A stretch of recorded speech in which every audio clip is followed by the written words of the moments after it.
Mais uma vez, o Faixa Livre para te deixar atento aí do outro lado da tela.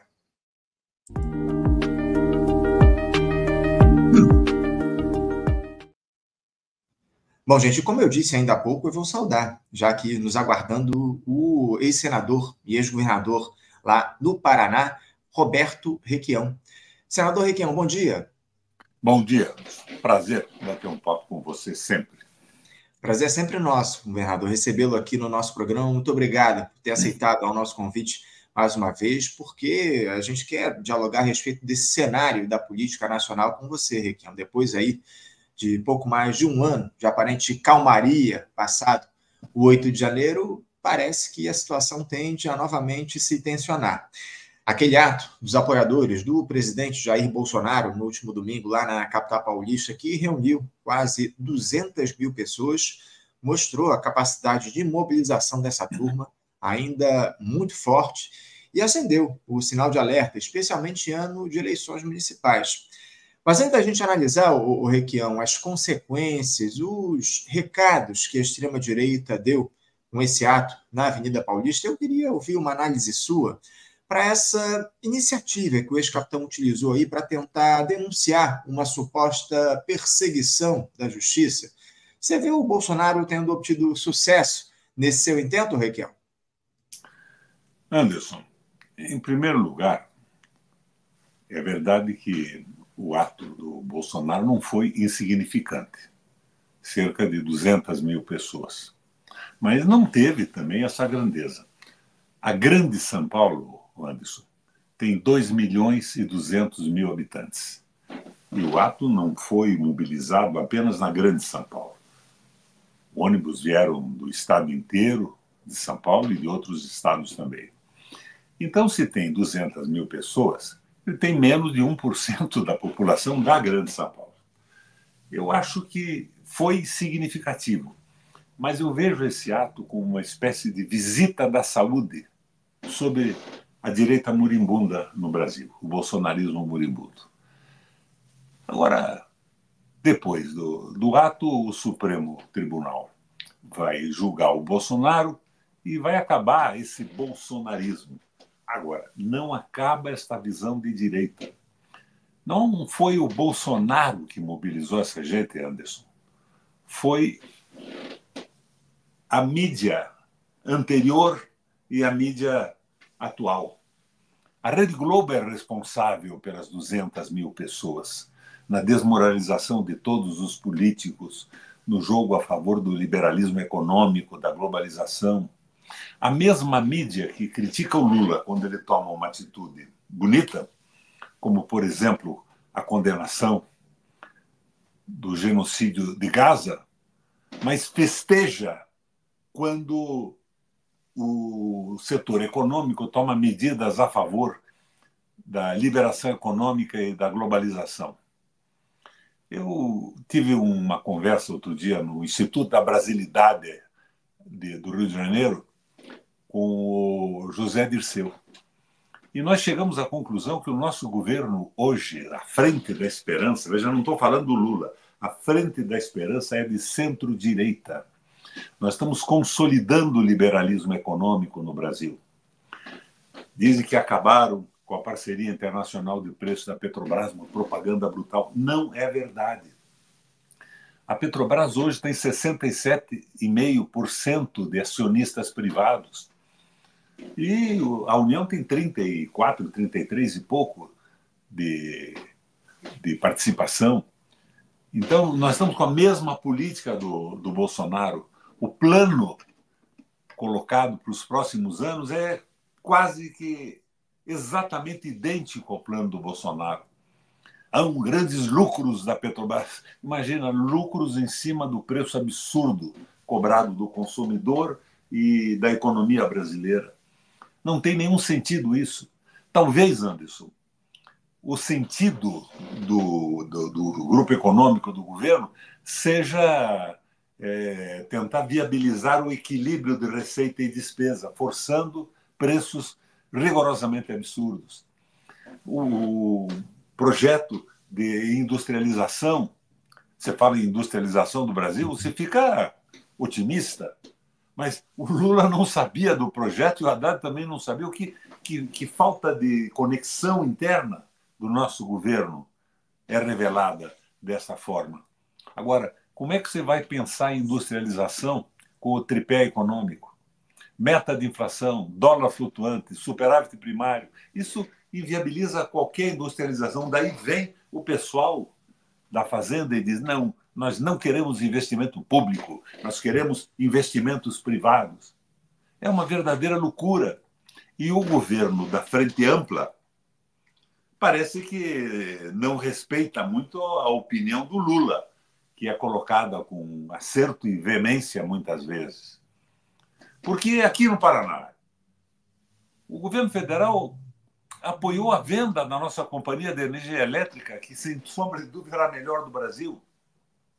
Está viabilizando a privatização da nossa companhia de saneamento pelo BNDES, com os tais PPs, PPI ou PPP, sei lá como é que eles chamam isso agora.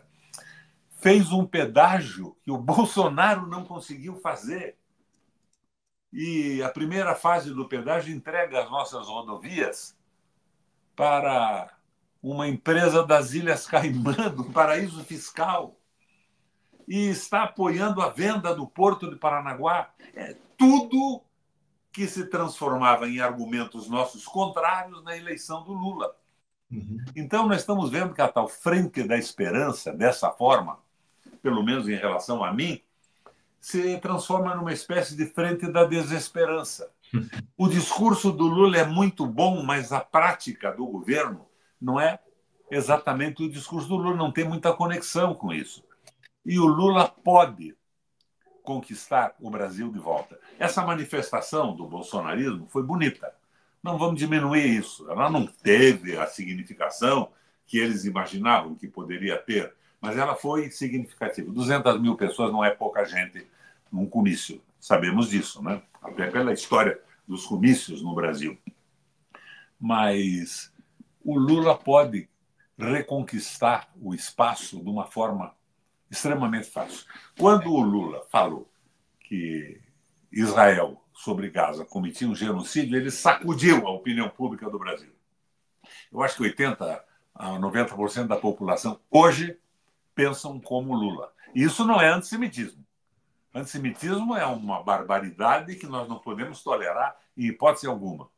Mas é uma medida solidária às pessoas que estão morrendo, crianças, mulheres e civis.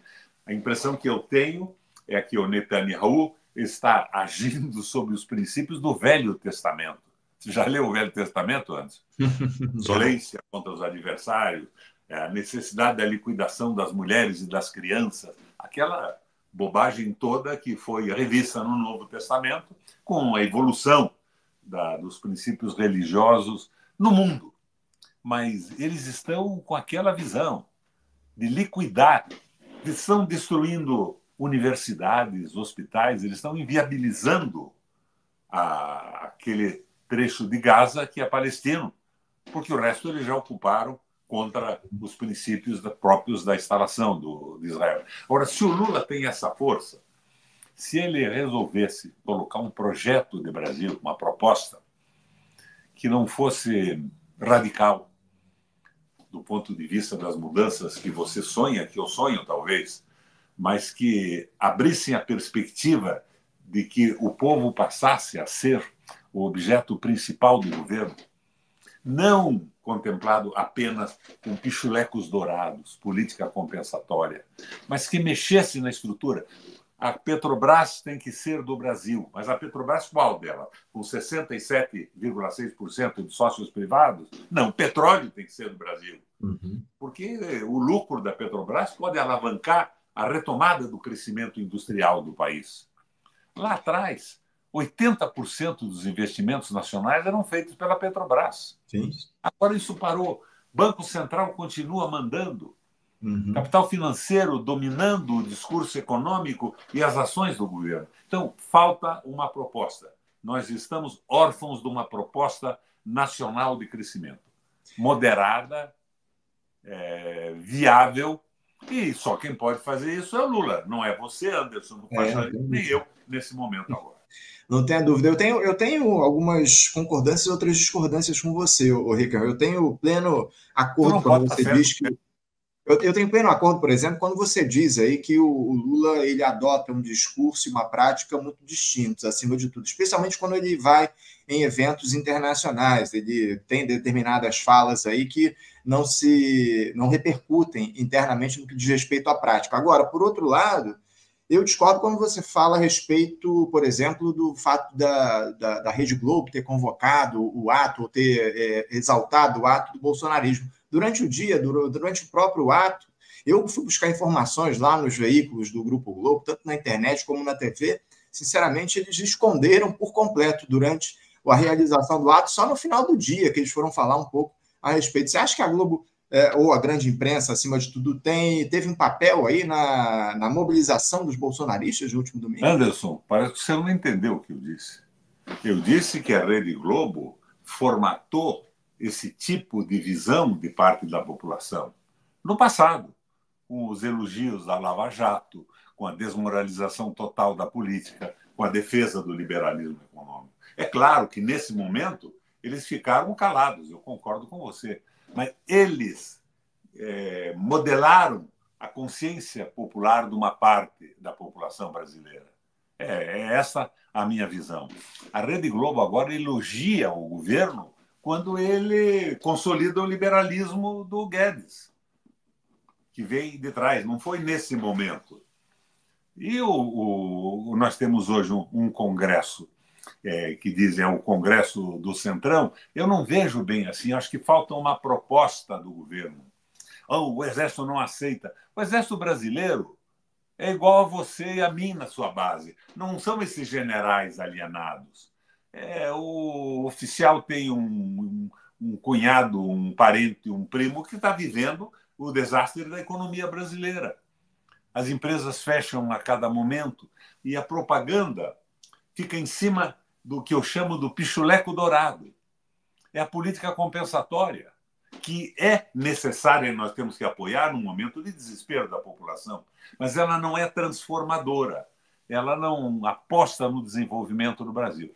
Eu estou vindo de uma reunião em Foz do Iguaçu, feita pela CUT e algumas outras organizações progressistas do Brasil, cerca de 3.000 pessoas.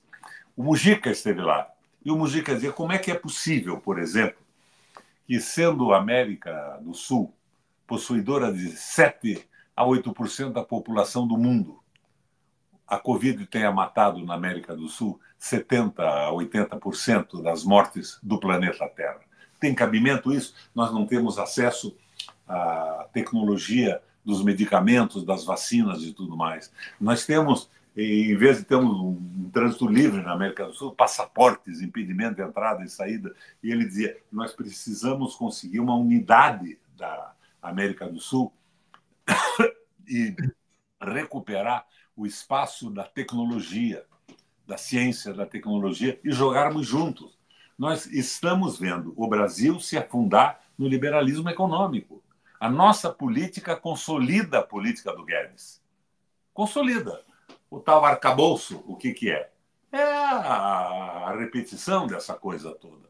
E se nós não tivermos a água na mão do Estado, a mão do povo, a eletricidade, né?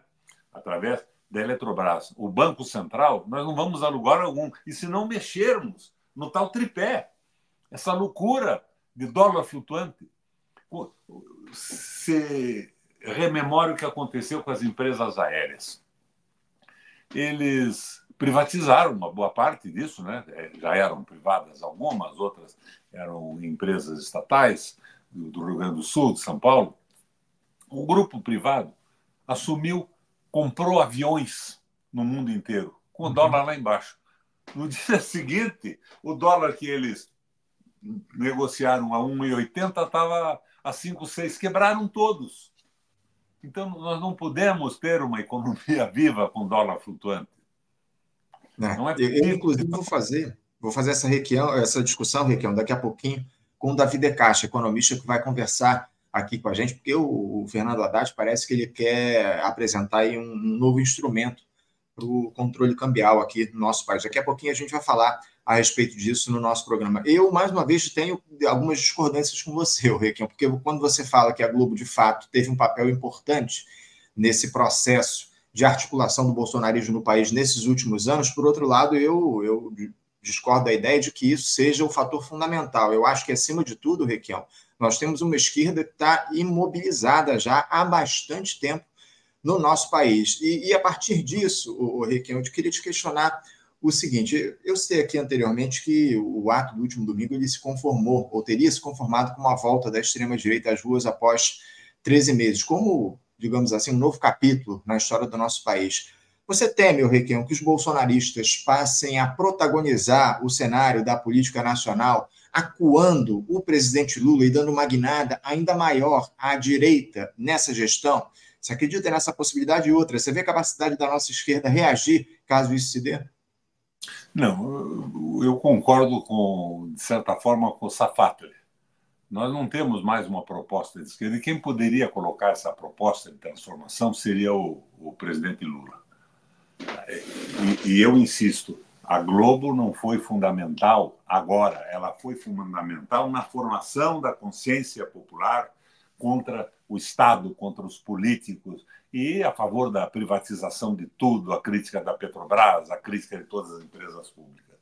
E, na minha opinião, o bolsonarismo, nessa manifestação na Paulista, apreciou o féretro do fim da sua vida. Mas isso não significa que a visão de direita tenha desaparecido. O Bolsonaro acabou. Ele foi visitado na sua morte na Avenida Paulista e será cremado pelo Supremo Tribunal Federal mais adiante. Mas a visão a favor do liberalismo econômico, da globalização, continua no nosso governo. Continua no nosso governo com as propostas econômicas que estão aí. É um erro isso. E a nossa obrigação é criticar abertamente esse erro. Os erros são experiências que não devem ser repetidas. Nós estamos num caminho errado. Falta uma proposta progressista e transformadora. Eu não digo a você que nós vamos mudar o Brasil num governo em 4 anos, mas tem que haver a perspectiva da grande discussão nacional. Só quem pode fazer isso é o Lula, não sou eu nem você. Ele tem que colocar uma proposta. O que ele quer fazer com a Petrobras? A soberania brasileira diante do mundo, como é que vai se estabelecer? Como é que nós vamos tratar a questão da água, do saneamento básico? Estão privatizando tudo. Aqui no Paraná, o governo federal apoiou todas as propostas bolsonaristas e do Guedes, que foram os mobilizadores da nossa campanha contra eles, apoiando o Lula. Se você me perguntar hoje, está mais à direita o governo federal hoje do que esteve na mão do Bolsonaro, que não conseguiu fazer essas coisas. Aconteceram na frente da desesperança. E se você duvidar muito, daqui a pouco o Ricardo Barros vai ser líder do governo do Lula, da Frente da Esperança, no Congresso Nacional. Está uma verdadeira loucura. A frente do governo é uma frente de centro-direita. Não tem uma visão transformadora. E a visão transformadora é fundamental. Não é só pichuleco dourado. Não é só a necessária, no momento, política compensatória. Claro que algumas coisas são bacanas. Colocar de novo o Mais Médico para funcionar, o Minha Casa Minha Vida, tudo isso está novamente acontecendo. Mas são pequenas compensações. A transformação só virá se mexerem na soberania brasileira, que deve valer mais, e um governo que tenha como visão principal a população. Essa história... Como é que isso tudo ocorreu na história do Brasil? Com o Fernando Henrique, o Enzo Faleto, lembra? A dependência como fator de crescimento, que é a renúncia a todo o crescimento baseado em cima da competência dos brasileiros. Não, são competentes os brasileiros, temos que entregar o país, senão ele não anda. Isso continua desde o Fernando Henrique. A impressão que eu tenho é que é o mesmo princípio, a teoria da dependência, que inventou o arcabouço, que está fazendo essas propostas econômicas, e essa falta de coordenação. Essa política industrial é bacana, né? O Brasil precisa se industrializar. Você diz isso com entusiasmo, eu posso dizer também. Mas, de repente, o Haddad e o Lula dizem que não sabiam da estruturação dessa política. Agora, logo depois, ela se transforma num objeto de comunicação do governo federal e é cantada em prosa e verso em toda a mídia disponível. Mas não é assim. Não vai acontecer assim. Então, esses erros têm que ser corrigidos. E o Lula pode corrigir isso com facilidade. Precisa ter a proposta na mão de quem tem credibilidade no Brasil hoje, de quem nós elegemos presidente da República. Mas não só o discurso. Não só o discurso. Não adianta dizer os novos diretores da Eletrobras recebem mais que o presidente da República. Isso não tem importância nenhuma. Pode mexer com a cabeça de um sujeito despolitizado. Mas a importância é que a Eletrobras passou a ser propriedade de um grupo de pessoas que só pensa no lucro. Ela não tem como objetivo mais levar a eletricidade para a industrialização e para a melhoria das condições de vida da população. Então, há um desfoque desse processo. Nós estamos desfocados e temos que corrigir isso. Eu acho que ainda é tempo. Esse levantamento do liberalismo econômico com Malafaias, religiões e tudo isso, pode ser contido se o Lula assumir uma proposta clara e ele ganha a maioria no Congresso Nacional. No Congresso Nacional, hoje, com as emendas impositivas, o pessoal quer se reeleger, cada um quer pegar um pedaço, inclusive o pessoal da nossa base. Eles não querem ficar sem a emenda impositiva e competir com os outros que têm a emenda positiva.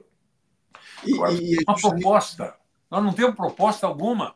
Não tem, Requião. E eu acho que é justamente por isso que eu, concordando evidentemente com o que você diz a respeito dos caminhos adotados por essa gestão, que são completamente equivocados, mas eu não acho que isso se dê por um deslize desse governo, se dá por convicção, acima de tudo. Eu acho que o presidente Lula adota esse caminho porque ele está convicto de que esse é o caminho mais correto para se seguir diante da quadra que está colocada. O Lula, ele foi um conciliador por natureza, essa é a grande questão. Ele mesmo já disse anteriormente que ele não é um político de esquerda, ele é, acima de tudo, um conciliador. Eu acho que esse caminho que tem sido adotado por essa gestão de amplíssima aliança deixa o Lula numa posição extremamente confortável diante do histórico dele à frente da presidência da República, Requião. Você não concorda com essa ideia de que o Lula ele está, de alguma forma, conformado ou confortável nessa posição dele de conciliador, adotada muito por conta da pressão que ele recebe, da ampla aliança que ele lidera?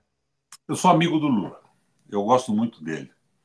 Eu tenho uma admiração profunda pela sua carreira, sua ascensão de menino lá do interior de Pernambuco até um dos criadores do partido do PT, Partido dos Trabalhadores, e presidente da República e tudo mais. O Lula sempre trabalhou com a vontade da maioria numa Assembleia. E a pressão que ele tem hoje é a pressão da frente da desesperança. Nós não temos no Ministério um ministro que seja claramente progressista. Nós temos frações, como disse o Safatli, um defende a identidade, outro defende isso, outro defende a aposentadoria de uma categoria, coisas que poderiam ser contidas numa proposta transformadora, mas que não tem a unidade possível de se transformar num projeto de poder. Então, o Lula está sendo pressionado e instruído pela frente da desesperança. O que nós podemos fazer? Nós tínhamos que ter uma mobilização de base para ajudar o Lula a seguir um caminho mais progressista. Eu não estou pensando em radicalismo, eu estou pensando em dar uma oportunidade ao Brasil de ter consciência política, de evoluir na transformação de uma sociedade que marginaliza as pessoas e contempla de uma forma absurda o capital como um deus da economia. Estamos totalmente subordinados ao capital. O interesse do pessoal que é rentista não é nem o capitalismo clássico, que produz mercadorias, explora trabalhadores em certa medida, na visão marxista, mas é o capital financeiro tomando conta de empresas públicas estratégicas, monopolistas. É um horror o que está acontecendo. Cá entre nós, é pior do que o período do Bolsonaro na consolidação do liberalismo econômico. Outro dia eu vi um cara do Ministério, não me lembro, não quero dizer o nome dele agora, não, só teremos estabilidade da moeda quando nós tivemos empresas internacionais no Brasil. Já viu besteira igual essa? Na boca de um dos caras que está conduzindo o país. É o Marcos Lisboa e o seu liberalismo dando os princípios econômicos. Agora, o que é que eu posso dizer a você? Eu gosto do Haddad, pessoalmente. Ele é um cara sério. Ele é incapaz de comer um hambúrguer com dinheiro público. Mas ele está acreditando nisso. E é um erro que está sendo cometido.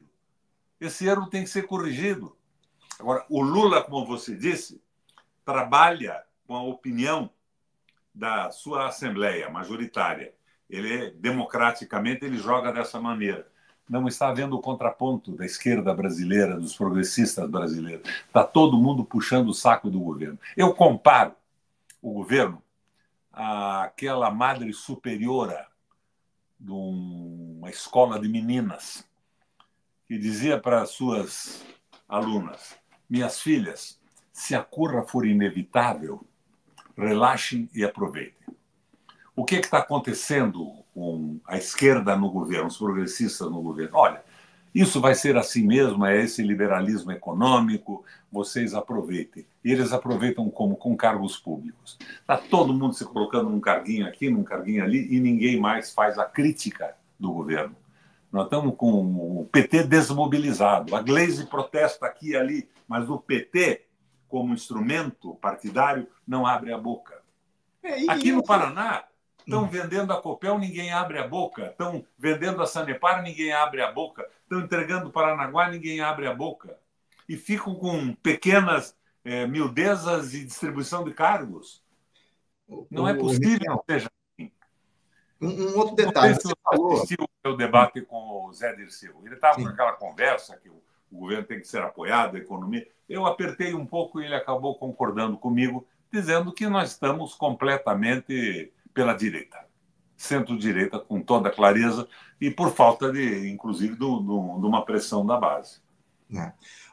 Requião, eu te confesso que tenho algumas questões para levantar em relação a isso que você diz a respeito da mobilização, porque está claro que a esquerda está completamente desmobilizada no nosso país, mas não foram justamente os governos do PT que, de uma forma ou de outra, acabaram desmobilizando a classe trabalhadora ao capturar movimentos sociais, ao capturar sindicatos ao longo dos anos em que estiveram no governo. O PT não tem uma certa responsabilidade diante desse quadro de desmobilização da classe trabalhadora? E outra, você acha que a classe por si só, sem um diálogo com as lideranças, sem uma liderança específica para justamente unificar essa mobilização, você não acha que a classe trabalhadora está, nesse momento, incapaz de se colocar como uma força política relevante diante do quadro de anomia que a gente tem na nossa esquerda?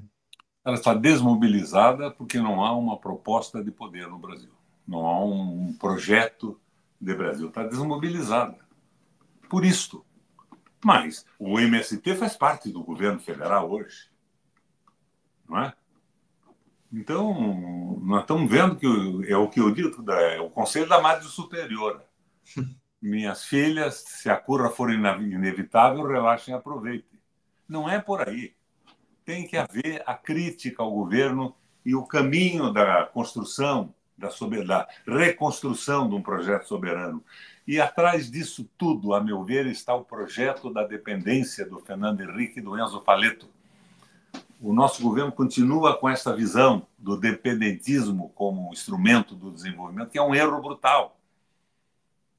Um erro brutal. Eu vi outro dia uma entrevista no Mangabeira 1, que ele dizia, mas falar com o Haddad é a mesma coisa que falar com o Fernando Henrique. Claro que não é a mesma coisa, mas do ponto de vista da proposta econômica, é a mesma coisa. Não. Eles estão tentando, dentro do quadro instalado pelo Guedes e pelo fernandismo e henriquismo ao longo do tempo, consolidando o liberalismo econômico. Consolidação completa. Não há uma política transformadora, que é fundamental para a construção do Brasil soberano, vinculado ao interesse da população. Não há. Inclusive, Requião, a gente está tentando aqui realizar uma entrevista com o professor Mangabeira Unger no nosso programa. Estamos em contato com ele lá nos Estados Unidos para ver se a gente consegue conversar com ele aqui no Faixa Livre a respeito de algumas polêmicas que surgiram aí nessas últimas semanas. Enfim, agora, Requião, eu queria trazer uma situação que eu levantei aqui, inclusive, na chamada aqui na nossa entrevista, porque o presidente Lula ontem teve uma postura, eu diria, questionável, e ao se recusar a comentar esse ato do bolsonarismo no último domingo. Ele foi perguntado lá por duas jornalistas no Palácio do Planalto a respeito da avaliação dele sobre esse ato, e o Lula acabou ignorando as perguntas e o público, formado, evidentemente, em sua maioria por petistas, vaiou as repórteres que fizeram esse questionamento. Você acha que ignorar essa oposição bolsonarista é a melhor atitude que o presidente deve ter nesse momento, Requião? Eu acho que eu não criticaria essa posição. É o cancelamento do bolsonarismo. O Lula iria simplesmente reforçar o comício com críticas. Eu acho que ele não fez mal, não, em tomar essa atitude. Mas tinha que dar uma resposta com um projeto de Brasil. Não é com crítica ao bolsonarismo, não é com crítica às loucuras do Malafaia. Ele tinha que responder com uma proposta. Ele ganha o país, ganha o Congresso com uma proposta razoável. O Brasil que nós queremos, de Brasil que leva em consideração a população. Não adianta dizer o povo vai comer 3 vezes por dia. O povo precisa de um projeto de educação para valer. O povo precisa ter eletricidade para o desenvolvimento acontecer, a qualidade de vida melhorar. Nós estamos numa confusão por falta absoluta de projeto. Qualquer ministro faz o que quer. Você veja, fizeram o pedágio que foi criticado como um dos grandes escândalos nacionais aqui no Paraná, pela mão do Ministério do Filho do Renan. Um absurdo total. E o Lula veio e festejou isso. Mas ele, no palanque comigo aqui no Paraná, criticava isso, dizia vamos acabar com isso de qualquer maneira. Ele anunciou. Por quê? Pragmatismo político. Queria alguns votos do PSD no Congresso Nacional, do Kassab e do Rato. Itaipu, mantiveram o diretor financeiro de Itaipu, que passava recurso para o Rato, para obras que até hoje não foram auditadas. Vira tudo um pichuleco dourado de pequenos favores. Falta projeto, falta planejamento. E essa falta de planejamento vai levar à eleição do Milei depois do Lula. Vou te dar um dado do Paraná. Nós fizemos algumas pesquisas aqui. Pergunta: você votaria num candidato apoiado pelo presidente Lula? Melhoraria a tua intenção de votar se o candidato fosse apoiado pelo Lula? 57,5% disseram que não. O apoio tirava a possibilidade de votar. E em Curitiba, 60%. 60% não se entusiasma com um candidato apoiado pelo presidente Lula. Por que isso? Porque todos os nossos temas de campanha foram incorporados de uma forma negativa pelo governo federal. Como é que nós vamos entrar numa campanha agora? Dizer, não, nós somos a favor do roubo do pedágio. Nós somos a favor de que a Companhia Paranaense de Energia Elétrica seja colocada na mão de meia dúzia de pessoas e não atenda aos interesses do Paraná e do povo mais. Atenda aos interesses de geração de dividendos para os seus acionistas, quase todos norte-americanos, fundo BlackRock, fundos da Califórnia, fundos de funcionários públicos de Nova York, da Flórida. É um escândalo isso. Isso nos deixa numa situação muito desconfortável. Agora, isso está acontecendo. Mas daí eu vejo o Lula com algumas proclamações e fico entusiasmado com o que ele está fazendo. Só que a prática do governo não tem nada a ver com o discurso do Lula. É isso. Eu estou muito preocupado em relação ao fato de a gente não ter um projeto de país para ser discutido ao longo desses últimos anos, né? Isso é evidentemente algo que a esquerda precisa colocar a mão na consciência e estabelecer essa discussão, esse debate, acima de tudo, com a classe trabalhadora. Muito do crescimento, do avanço dessa extrema-direita se dá por conta disso, dessa falta de diálogo, de proposição com a classe trabalhadora para a construção de um programa, de um projeto de país. Agora, o Requião, a superação dessa extrema-direita, eu falava um pouco a respeito disso nessa minha última apreciação, a superação da extrema-direita, na tua avaliação, ela passa por onde? Qual seria a responsabilidade tanto do governo como da classe trabalhadora no sentido de superar a extrema-direita, e outra. Há interesse, de fato, dessa direita neoliberal que está no governo em eliminar o bolsonarismo, Requião? O bolsonarismo, sim. Eles não simpatizam com o Bolsonaro. Bolsonaro não sabe usar o talher correto num jantar. O Bolsonaro não conhece as bebidas finas, as marcas de vinho famosas no mundo inteiro. Mas o liberalismo econômico está entranhado nessa direita. A Globo acabou contra o Bolsonaro, mas ela não se afastou 1 milímetro do projeto neoliberal de globalização, de subordinação às grandes instituições financeiras. Este é o problema. Agora, como é que você resolve isso?